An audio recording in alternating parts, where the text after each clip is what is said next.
I had my first encounter with pornography when I was in the 8th grade, and I was on a school trip to Washington, D.C., and we ended up turning on the hotel TV late at night, and there were just some channels that should not have been on the hotel TV, like explicit stuff. And I was glued. I was just like, you know, what is this? And I had first started experimenting with masturbation earlier, actually during my 7th grade year, and I got home and just was horrified about, I just I didn't tell anyone anything about it.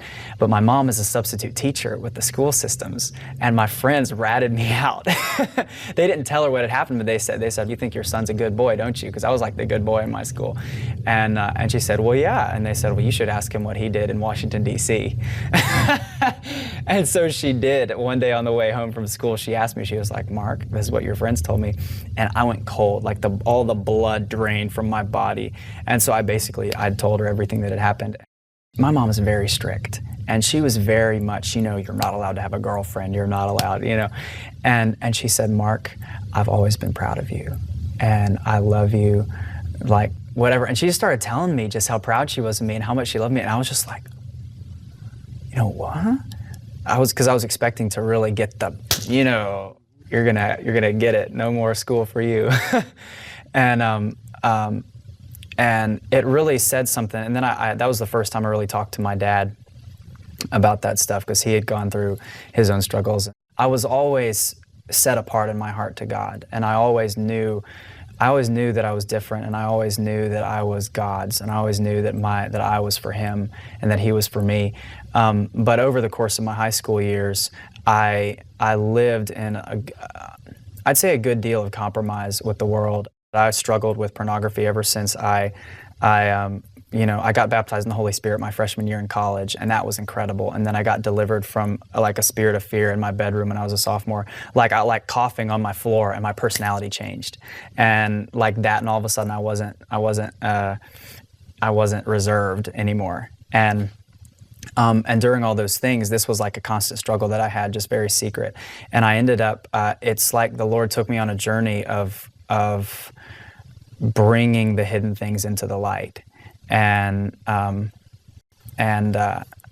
had some friends that we just began to confess all this stuff to each other, and I had these two friends, Jason and Aaron, and during my sophomore year, there was this one day, I don't know what happened, but all of a sudden the three of us were completely free, and it was like a temptation would come, and I would be insulted that the devil would even try that on me. And it was like that for 3 months. All three of us were completely it was disgusting to us. Just all the sexual bondage stuff, the sexual temptation. It was like insulting that that the devil would even try to tempt us with that. And after a period of 3 months, I began to lose my alertness, and I began to think, well, you know, I haven't done this in a really long time. I haven't masturbated in a really long time.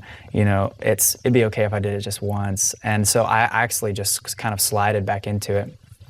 And what has happened since then has been a lot of opening up and walking in the light and walking in the light, I guess. And because I'm not doing pornography right now. I'm convinced that is a past chapter in my life, but the root is still in my heart. And there's something about walking in daily confession and walking in stuff that, I mean, I don't know why I still deal with this stuff. And I don't know, and I'm not like addicted or anything, but the root is there. I don't understand all this stuff, but there's a place where I believe that there is complete freedom from this thing. I know that there's complete freedom from this, and it's an act of faith to believe that and live that way, even though something that you might be feeling or experiencing goes to the contrary. And so, I mean, I don't understand why that is, but I know that it's there. And for everyone. Pure passion that beats for Christ alone.